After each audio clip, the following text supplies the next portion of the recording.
जय दशा माता की। दशा माता व्रत कथा 4।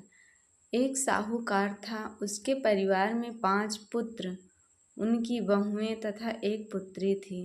पुत्री का विवाह हो चुका था, परंतु उसका गौना नहीं हुआ था। इस कारण वह भी अपने माता पिता के घर में ही रह रही थी। एक दिन साहूकार की पत्नी दशा माता का डोरा ले रही थी। उसकी बहुओं ने भी डोरे के लिए बहुओं ने अपने सास से पूछा कि क्या ननद के लिए भी डोरा लेना है। सास ने कहा हाँ। इस पर बहुओं ने कहा कि उनकी तो विदाई होने वाली है, यदि वह व्रत से पहले ही विदा हो गई तब क्या होगा। सास ने उत्तर दिया, मैं व्रत का सारा सामान साथ में रख दूंगी, वह अपने ससुराल में पूजा कर लेगी। ऐसा ही हुआ। उसके ससुराल से लेने उसका पति आ गया। माँ ने बेटी को विधि पूर्वक विदा किया और उसकी पालकी में पूजा का सब सामान भी रखवा दिया। लड़की जब अपने ससुराल पहुंची तो उसे घर के आंगन में गलीचा बिछाकर बैठाया गया। आस पड़ोस की महिलाएं नई बहू को देखने आने लगी। सब उसकी सुंदरता और गहने कपड़ों की तारीफ करने लगे। किसी की निगाह उसके गले में बंधे डोरे पर पड़ गई। वह बोली, बहू की माँ बड़ी टोटकी वाली है। सबकी निगाहें उसकी बात सुनकर उसके गले में पड़े डोरे पर पड़ी। सभी स्त्रियां उसके बारे में अपनी अपनी राय प्रकट करने लगी। शाम को सास, ननद, देवरानी, जेठानी, घर की सभी स्त्रियां भी उसी डोरे की चर्चा करने लगी। सब डोरे की निंदा कर रहे थे। सुबह से शाम तक डोरे के बारे में सुनते सुनते बहू का दिमाग खराब हो गया। उसने डोरे को गले से उतार कर जलती हुई आग में डाल दिया। डोरे के जलते ही सारे घर में आग लग गई। घर में रखा सब धन धान जल गया। सब आदमी अपने प्राण बचाकर घर से बाहर भागे। अब घर में केवल नई बहू और उसका पति रह गया, बाकी सब भाग गए थे। घर का सारा सामान जल गया था। घर में अब न खाने को अन्न था और न ही पहनने के लिए वस्त्र बचे थे। इसलिए दोनों पति पत्नी गांव छोड़कर रोजगार खोजने चल दिए। चलते चलते वे उसी गांव में पहुंच गए जहां की वह लड़की थी। लड़की ने अपने पति से कहा, तुम यहाँ भार झोंको और मैं भी कोई काम ढूंढ लेती हूँ।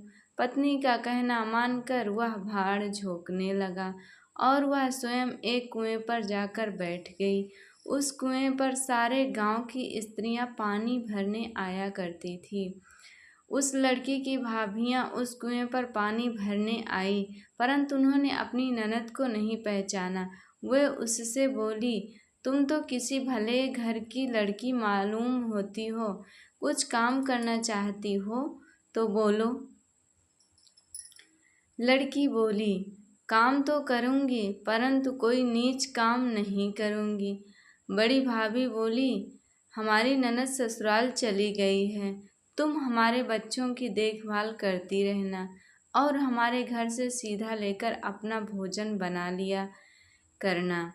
लड़की इस काम के लिए तुरंत राजी हो गई।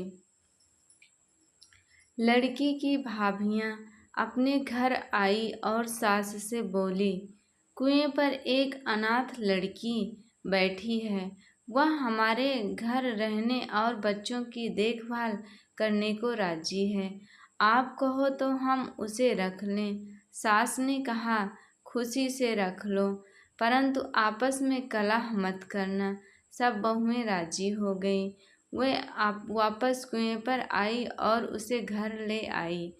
वह अपने भतीजे और भतीजियों की देखभाल करने लगी और अपना जीवन भी निर्वाह करने लगी।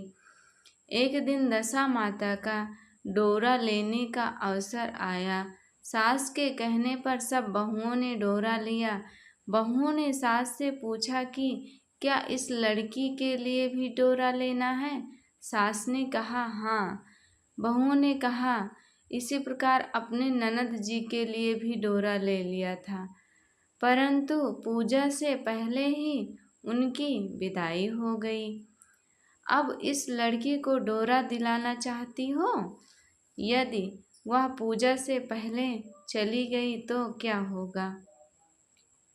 सास बोली, तुम्हारी ननद ने अपने घर जाकर पूजा की होगी। यह लड़की पूजा होने तक इसी घर में रहेगी तो अपने आप पूजा में शामिल हो जाएगी, और यदि कहीं चली गई तो वहाँ पर भी पूजा कर लेगी। सर्वसम्मति से लड़की ने भी दशा माता को डोरा ले लिया। 9 दिन तक वह दशा माता की कहानी तथा व्रत पूजन में शामिल होती रही। 10वें दिन लड़की की माता व बहुओं ने सर से स्नान किया और घर में चौका लगाया तथा पूजन की तैयारी करने लगी। लड़की बहुओं से बोली, यदि कोई पुराना कपड़ा मिल जाए तो मैं भी स्नान कर लूं। बहुओं ने अपनी सास से पूछकर अपनी ननद की साड़ी उस लड़की को दे दी। अपनी पुरानी साड़ी लेकर वह स्नान करने गई। उसने सर से स्नान करके साड़ी पहनी और घर आ गई। घर पर पूजा आरंभ हो गई। वह जैसे ही पूजा के पास जाकर बैठी तो बहुओं ने कहा, यह तो हमारी ननद जैसी लग रही है। इस पर सास ने नाराज होकर कहा, तुम्हारे मन में जो आता है बोलती रहती हो। पूजा के समय भी चुपचाप नहीं बैठा जाता है क्या? चुप रहो, मुझे कथा कह लेने दो। तुम्हारी बातों से कथा में विघ्न पड़ता है। बहुएं चुप हो गई। घर की सब स्त्रियों ने पारण किया। लड़की ने भी पारण। इसके बाद स्त्रियां एक दूसरे का सर गूंथने लगी। एक लड़की ने लड़की का सर गूंथना शुरू किया। वह बोली कि जैसी गूंथ सिर में है वैसी ही गूंथ हमारी ननद के सिर में थी। सास नाराज होकर बोली, तुम मेरी बेटी की तुलना इससे मत करो। सास ने बहू को तो डांट दिया, परंतु उसकी बात मन में घर कर गई। उसने लड़की से कहा, आज रात मेरे पास सोना। रात को जब बहुएं सो गई तो उसने लड़की से पूछा, तुम्हारे पीहर में कोई था? उसने जवाब दिया, मेरे 5 भाई और भाभियां थीं, तुम जैसे माता पिता थे। उसने फिर पूछा, क्या हुआ? लड़की बोली, पीहर में मैंने दशा माता का डोरा लिया था। उसके पूजन से पहले ही ससुराल के लिए विदा हो गई। ससुराल में पहुंचकर गले में पड़े डोरे को देखकर वहाँ की स्त्रियां हंसी उड़ाने लगी। तब मैंने उस डोरे को आग में डाल दिया। उस डोरे के साथ सारा घर जलकर भस्म हो गया। सब लोग भाग गए। हम दोनों भागकर इसी गांव में आ गए। उसकी माँ ने पूछा कि तुम्हारा पति कहाँ है? लड़की ने कहा, वह भड़भूजे के यहाँ है, भाड़ झोंकता है। दशा माता के प्रकोप से हमारी ये हालत हो गई। वह समझ गई कि यह लड़की और कोई नहीं उसकी बेटी ही है। तब उसने अपने 5 बेटों को बुलाकर कहा कि यह तुम्हारी छोटी बहन है। सवेरा होते ही माता के कहने पर 5 भाई भड़भूजे के यहाँ से अपने बहनोई को लेकर आए। उन्होंने उसको स्नान कराया और उत्तम वस्त्र पहनने को दिए। कपड़े पहनकर वह सुंदर साहूकार दिखाई देने लगा। वह कुछ दिन ससुराल रहकर अपने घर चला गया। घर पहुंचकर उसने देखा कि सब लोग पहले की तरह सुखपूर्वक रह रहे हैं। इसके बाद वह अपने ससुराल आया और अपनी पत्नी को भी विदा कर ले गया। वह अपनी दशा पर विचार करती हुई जा रही थी। मार्ग में एक नदी पड़ी। उस नदी में स्नान करके अप्सराएं दशा माता का डोरा ले रही थी। उनके पास एक डोरा बच गया था। वह अप्सराएं बोली, यदि इस डोली में कोई उच्च वर्ग की स्त्री हो तो उसे ये डोरा दे दें। उन्होंने डोली के पास जाकर पता किया और वह डोरा उस लड़की को दे दिया। जब लड़की अपनी ससुराल पहुंची तो सास थाल सजाए, ननद कलश लिए और देवरानी जेठानी अन्य मांगलिक वस्तुएं लिए उसका स्वागत करने के लिए खड़ी थी। नेक दस्तूर हो जाने के बाद लड़की को आसन पर बैठाया गया।